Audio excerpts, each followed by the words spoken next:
You know, the center cannot hold. It's just not holding at all. Chaos, disorder. We're headed for it. Chaos on the rise. You know, chaos is about randomness and unpredictability and all of that. Complete disorderness. And yet, that's not what it originally meant. You know, if you read the scripture, God didn't create out of nothing. The word that the Hebrews uses is chaos. See, the original meaning of chaos was void, abyss, emptiness before creation. And then sometime around the 1400s, today's understanding emerged. Jumbled, disorganized mass. Think of a tangle of string. Boy, that's some chaos. Confusion, disorganization. Again, random, unpredictable. Chaos, though, is part and parcel of the cycle of these huge shifts in life and consciousness. And they're everywhere, not just in human life, but everywhere. You know, this week as I was looking at chaos, is it positive or negative? You know, in terms of it creating suffering and the connotations in our society and the stress, it's negative. And yet, stress is the main cause of social bonding and cohesion. It's part of what causes creativity to happen. So it makes us positive. I mean, World War II was just a mess, a bloody mess, and yet it created some of the huge leaps of technological understanding and an ability to see the whole planet and how do we stitch together all these different disparate pieces so that we can have peace. And you know, chaos exists in all these natural systems, again, making it an integral part of the natural world. But chaos creates opportunity to reorganize. It breaks up our inflexibility to adapt and change. And it hurts like hell. See, there's a power to chaos. If you look at the Greek mythology, who's more powerful, Zeus or chaos? Chaos all the way. Chaos has the power to change, to mutate, to destroy, to manipulate. And there are those who are the lovers of chaos. And this is something that I really went into this week, and I'm not going to go into it a lot here, but it affects us. Because when we are perceived as being marginalized by society, there's this inverted power structure that seems to emerge where we want to watch the world that marginalized us burn. And see, I think we're going through a lot of that now, and I think it's important for us to understand the nature of chaos and our human relationship to it, because underneath chaos is this struggle, and humans love struggle. It gives meaning to people, gives us something to fight for, and believe me, man, these chaos addicts, there's a shitload of chaos addicts out in the world today. It's an amazing event that we're part of. But we need to understand that evolution is chaotic. Iterations of chaos are running around all over the place. The guy who really started looking at chaos as seeing something more than a mess was a guy named Edward Lorenz. And he saw that chaos had a meta-ordering to it that we could somehow see. And we began to see that using computers.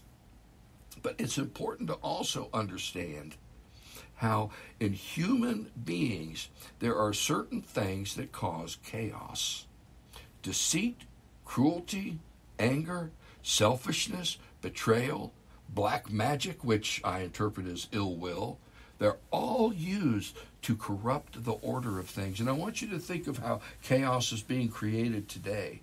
And, you know, I'll be honest, I don't watch a lot of sci-fi, but WandaVision had me because she ends up, there's the Scarlet Witch, which has the ultimate power of chaos magic. So, you know, you want to get a look at how chaos works, I check out WandaVision. It's really a good kind of way of hanging some understandings on it. And finally, before I open this up to my cohorts here, I want to say how much narcissists love chaos. The disarray gives them the opportunity to not just take control, but keep the focus on themselves. And when we have a world where half the people, or at least a third, are chaos addicts, well, welcome to the age of lamentations. And chaos, it's breaking out all over the place. And it's disturbed me. And yet, when I put it in perspective, I see that even though there's a lot of suffering, it also is offering some opportunities to totally reorganize, to get over our certainties in some brutal ways, if you will. So that's my shotgun blast of an opening. I'm here with Marianne Rudis from Spokane Valley, Bob Hayes from all the way down there in Florida. Blessings to you, brother, and all good fortune to you in Florida land. This is election day. So, Bob, I'll open it with you. Speaking of chaos and narcissism and all those things. Well, my study of chaos came from my study of systems theory.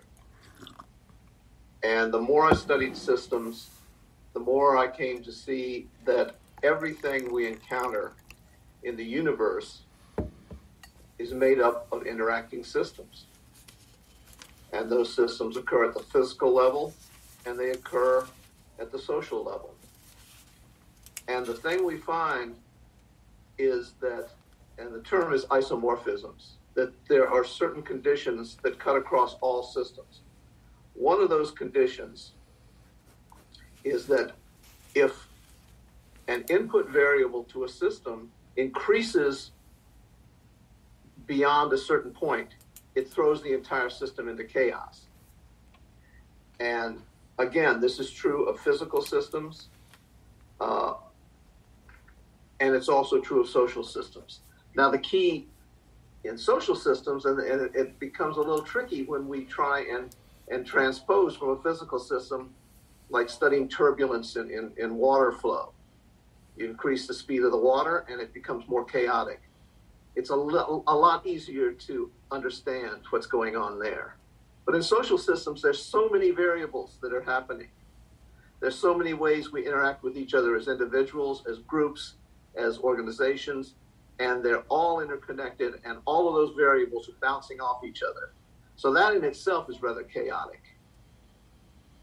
Yeah. But then if you look at each one of those systems, they can go chaotic. But the more people study chaos, and you alluded to this earlier, the more they see that within that chaos is an underlying order. And the order may be difficult to see at first, but the deeper you dig, the more you find that it's there. And because we're in the middle of these social interactions, especially politics here on election day, it's hard for us to see where the order is coming out of the chaos we see around us. But my faith in science and the way system theory works tells me that somewhere in this chaos that's surrounding us, there's going to be an order emerging. Yeah, I hope it's not the new order of the empire. I shouldn't laugh. I'm sorry. The system itself is going to define that. Yeah. And the nice thing about being conscious beings is that we have somewhat of a control over what's going on in our systems. Yeah. Well, and I think your metaphor of, to me, as you were talking, I was thinking of a sound system. If you put too much into it, you get feedback, and that's really ugly chaos sound. And that's another good way of thinking about it. Marianne? But some musicians have used that feedback sound, that chaotic sound, to create new levels of music. That's right. That's right. Sorry. No, that's all right. Marianne? Well, and that's just perfect, because out of chaos comes creativity, and so if chaos is unpredictability and there's an order to chaos underlying, then there's some kind of order to, and you said the system will define it. Which system? The human system? Humanity? I mean, what is our role in all of this? I kind of always go back there to, as an individual, how do we start to recognize that, yes, I think, Red Hawk, you opened with that we're heading for chaos, but I think we're there. I think it's, and it's happening to all of our institutions. It's not just one where things are seem to be going awry. But from that, where do we go from here? And this election is going to be very interesting to see what comes out of it, and how much. I mean. Well, and if you think of chaos as almost a principle, okay, we get The Economist. It's very expensive. It's very tiny font. Jesus criminy. But there's a huge multi-story on China. And, a lot of the rules that China has to play by were made that they didn't have a say in because of where they were when the rules were made. And so the relationship is really interesting because China, we think, is this big thing that's going to take everything over, and it, they already own 80% of the what do they call those? The little minerals, the little elements that go into our phones and stuff. The rare earth minerals, are elements. They have sought to try to create a new order, but their own order is also cracking up, because they're taking the power away from the people and putting it all at top. They're getting less understanding of things different from themselves, even as they try to get us to see their differences and the advantages of it. Again, this is how chaos is created. Now think about the 6 pieces that I talked about. Deceit, cruelty, anger, selfishness, betrayal, and ill will. We are practicing all of those in spades. And when we see that within mythology that chaos has more power than even the greatest of the benevolent gods, semi-benevolent, we start seeing the power of chaos, and that, would it be wrong to say everything starts in chaos and ends in chaos?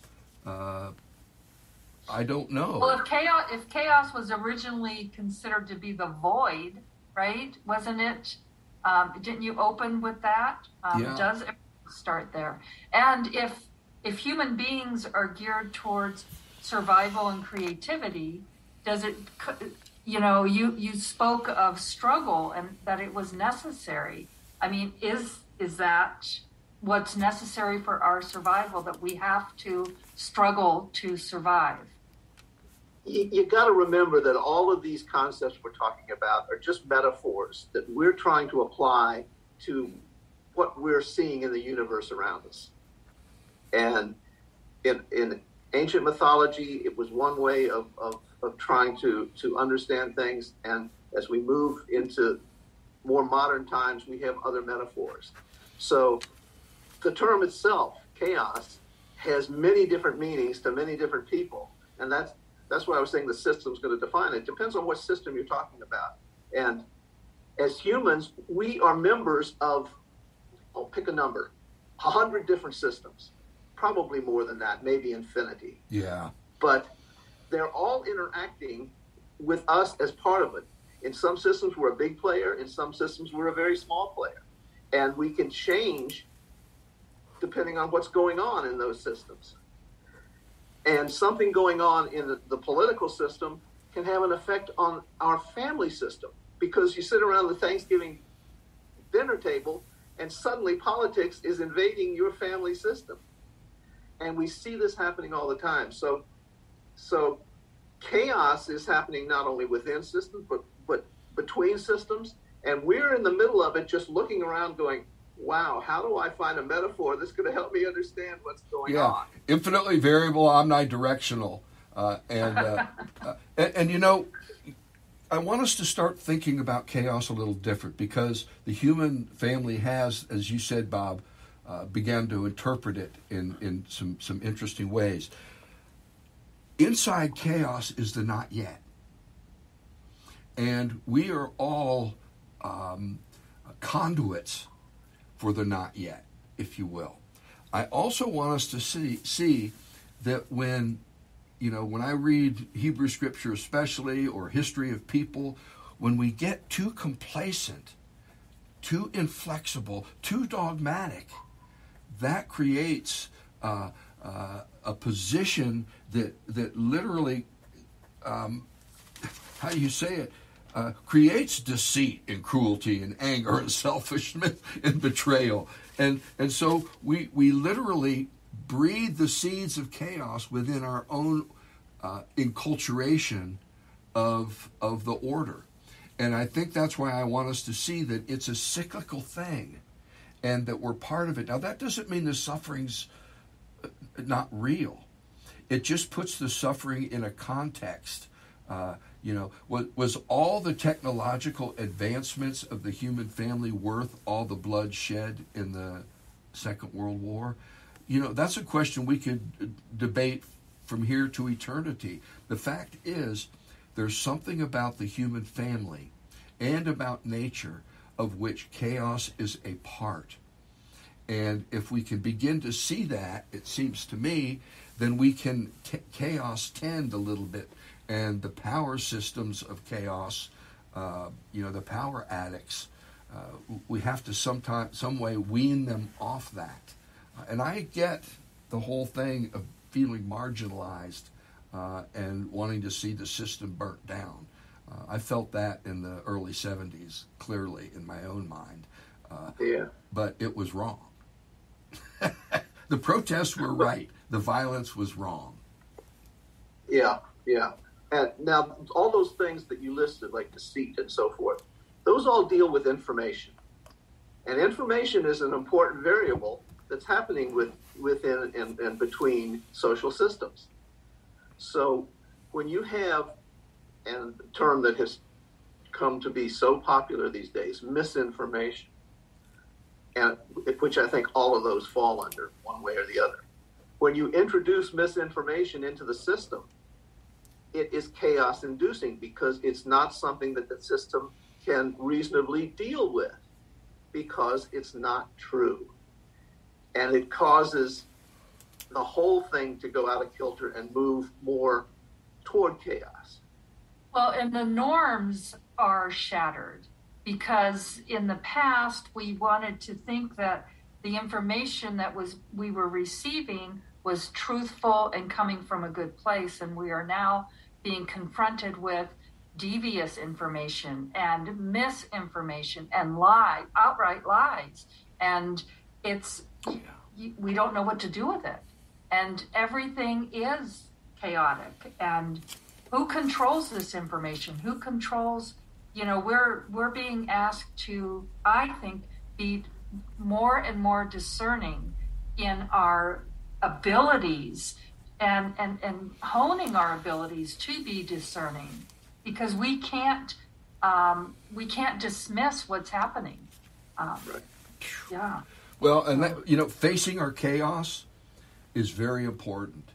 But when we try to tend that chaos by going back to a time that in our imagination was not chaotic, that will not work. That is actually what happened in the outbreak of the Civil War. The South had created an aristocracy that was really based on the same kind of system of Europe. And the Revolutionary War freed a lot of people, but it also undermined that system of aristocracy, and people had to start thinking different, and to be honest, they weren't able to. So they just wanted to reclaim. Now, the interesting thing in that is Lee and even Jefferson Davis believed the end of slavery was in sight no matter what, but they saw it as being phased out. And, of course, that was not the way that most of the people that they were serving thought. So chaos, misinformation, we're talking about one of the qualities, deceit. That's what misinformation is. It's deceitful. It seeks to control by lying. And again, if the people you're a part of, if you feel marginalized, if you really do feel like it doesn't serve you anymore, that it's serving somebody else, that the black guy is going to have more than you, that's wrong, right? No. That makes you want to just, burn the thing down. And I think that we have grown a whole segment of our people in such a way that they really do want to burn it down. I think the January 6th is a great sign of that. Now, what we do with that, first of all, we see that the issue's bigger, and I like, Bob, you reducing it to systems because it's easier to digest when you take the flesh out of it a little bit. So for me, how do we begin to tend this chaos? How do we confront misinformation in a way that is not just interpreted as another layer of misinformation? These are all questions that are really challenging us in this phase, this iteration of chaos emerging. And Marianne, I think we're in it, but we are at the very beginning of an age of lamentation. Yeah, I think you're, you were talking about the people that want to burn it all down, but I think there's also emerging a group of people that want to evolve our consciousness, that want to help to not burn it all down and to embrace our creativity and the struggle for survival, because right now these nuclear weapons can totally destroy humanity. And I'm not convinced that it's not going to happen. And I'm not trying to be negative about it, but it can happen. And if we don't start to actively confront the truths that we are facing in the world and change our own consciousness, because, and I know I always go back to that, but it's the only thing I feel like I have any control over is my personal development, and the rest of it is going to play out. I was praying the other day, and God said to me very clearly, the more you think that we can destroy ourselves, the less the odds of our destroying yourselves. The less we believe that we can destroy ourselves, the greater the odds of our destroying ourselves. And, wow, that seems pretty clear to me. And so, when you say you don't want to be negative, I think we need to be realists. Now, I'll be honest, I love the romantics. I love the people of the light. You got to see yourself as wonderful. You got to claim your glory. That's good stuff, I guess. But it is not real in my mind. I don't think God gives a damn whether someone finds their glory or not. I think God gives a shit whether we feed the hungry and we tend chaos at the front lines of human need. That's the first order. But that's saying something about my beliefs. I think that's a misguided use of we're trying to find our own individual glory. That's not what it's all about.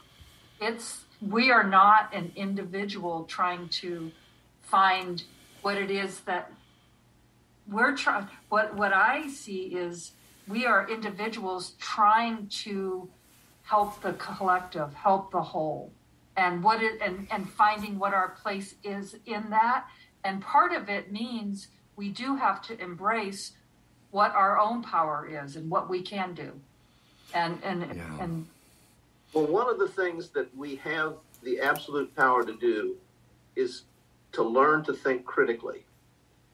And critical thinking is the strongest tool available to combat misinformation, because it rests on one very, very important thing, and that is that any belief you have has to be justified, and you need to look at what that justification is.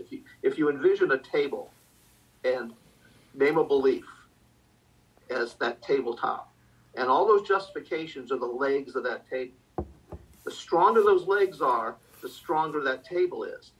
But if you have no legs or weak legs, then that belief is going to crumble. And too many people today are willing to hold beliefs that have no basis. Right. But I don't think it's about, I don't think it's, that's an intellectual way of seeing it, but people don't care about that. People. There's also a movement within academia, and it's been there for 20 or 30 years, to teach those critical thinking skills starting in kindergarten. I think you're right, in academia. And I don't mean to cut you off, but we're getting to the end. And regrettably, academia has a lot to give, but it still has a lot to learn about the way the human heart works, in my mind. And on that note, Marianne, final comments? Bob, you think about your final comments on this too. Marianne, final comments? Well, I like what you were just saying about the belief system and critical thinking, because I think that is crucial.